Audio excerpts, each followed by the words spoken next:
Bapak Ibu, saudara-saudari terkasih dalam Tuhan kita Yesus Kristus, Unity in Diversity hadir kembali di tengah-tengah kita.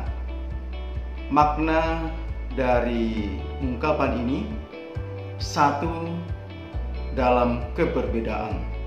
Satu dalam keberbedaan ini, saya kira belumlah suatu realitas di dalam bangsa dan negara kita.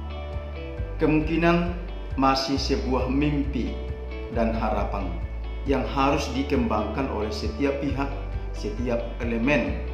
Sebab bagaimanapun untuk mencapai suatu cita-cita yang baik dalam suatu bangsa dan negara, itu menjadi sebuah perjuangan semua tanpa terkecuali. Karena itulah semoga Unity in Diversity, satu dalam keberbedaan, suatu saat terwujud di dalam negara kita. Fakta, Indonesia terdiri dari 16.000 pulau dengan 6 agama dan lebih dari 300 kelompok etnik atau suku bangsa, atau tepatnya 1.340 suku bangsa. Indonesia memiliki 718 bahasa daerah dan bahasa Indonesia. Karena itulah satu istilah yang bisa mewakili fakta dan realitas ini yang harus kita bangun bersama adalah bahwa kita adalah inklusif, bukan eksklusif. Inklusif terbuka, eksklusif tertutup. Inklusif bagian dari yang lain, eksklusif terpisah dari yang lain. Penanaman nilai Unity in Diversity, satu dalam keberbedaan, seharusnya pertama dimulai dalam keluarga masing-masing.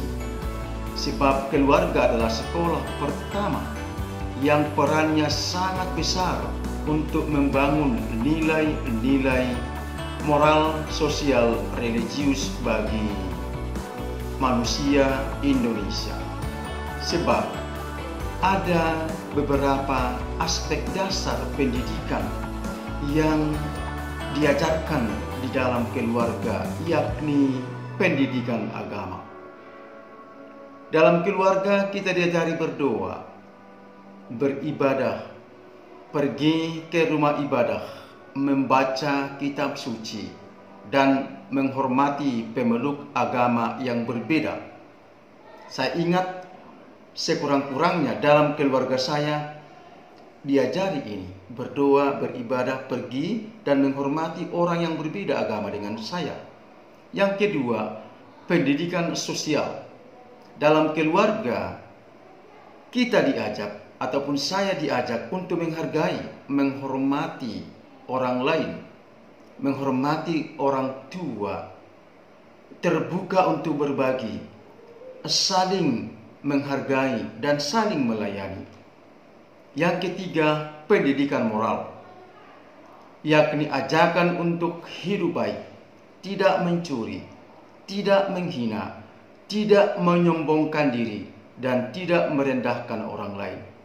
Maka benar sekali Bapak Ibu saudara-saudari, pendidikan moral Pancasila kendati pun tidak diajarkan secara tegas dari judul PMP, tetapi dalam keluarga dilaksanakan ini untuk berbuat baik, tidak mencuri, tidak menyombongkan diri.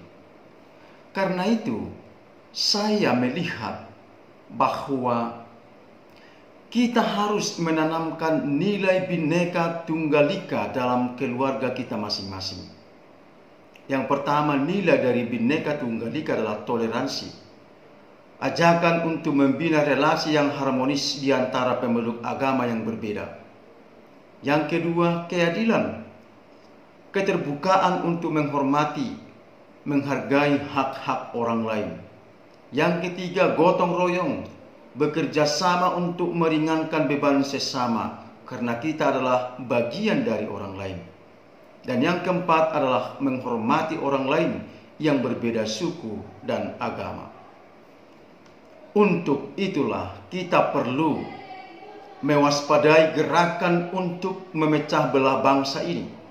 Kita mewaspadai doktrin yang memaksakan kehendak kepada orang lain. Tetapi kita sering bertanya, apakah pendidikan ataupun nilai-nilai Bhinneka Tunggal Ika pun nilai Pancasila masih ditanamkan, diajarkan dalam keluarga, atau keluarga orang tua secara khusus lebih tergerak mengajari anaknya main TikTok di medsos, di YouTube. Kita sering melihat anak-anak diajari main TikTok. Kalau anak-anak terlalu sering diajari main TikTok, maka tidak mustahil ketika menjadi dewasa mereka pintar main taktik. Lumayan taktik yang bagus, tapi taktik yang kotor. Saya tidak menuduh, bagaimana saya melihat dan agak miris melihat orang tua mengajari anaknya dengan TikTok.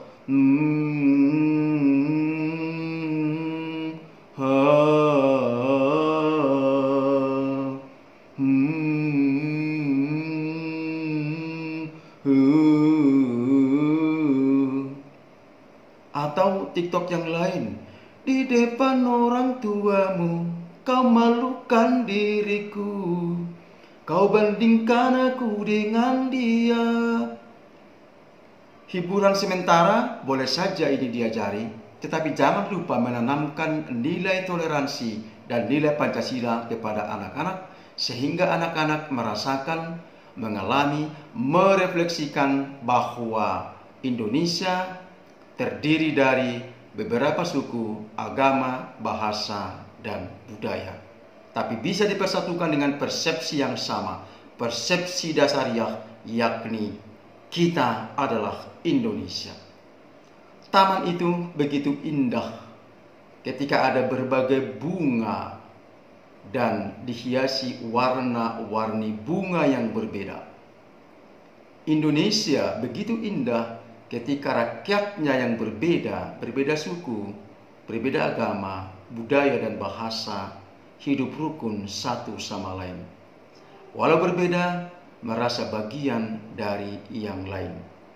Kalau ini kita pahami, kita wujudkan, maka unity in diversity, satu dalam keberbedaan, bukan hanya slogan semata, tetapi suatu fakta yang kita alami bersama. Dengan demikian kita hidup berdampingan dan bukan diliputi rasa takut dan cemas. Semoga dan Tuhan memberkati kita.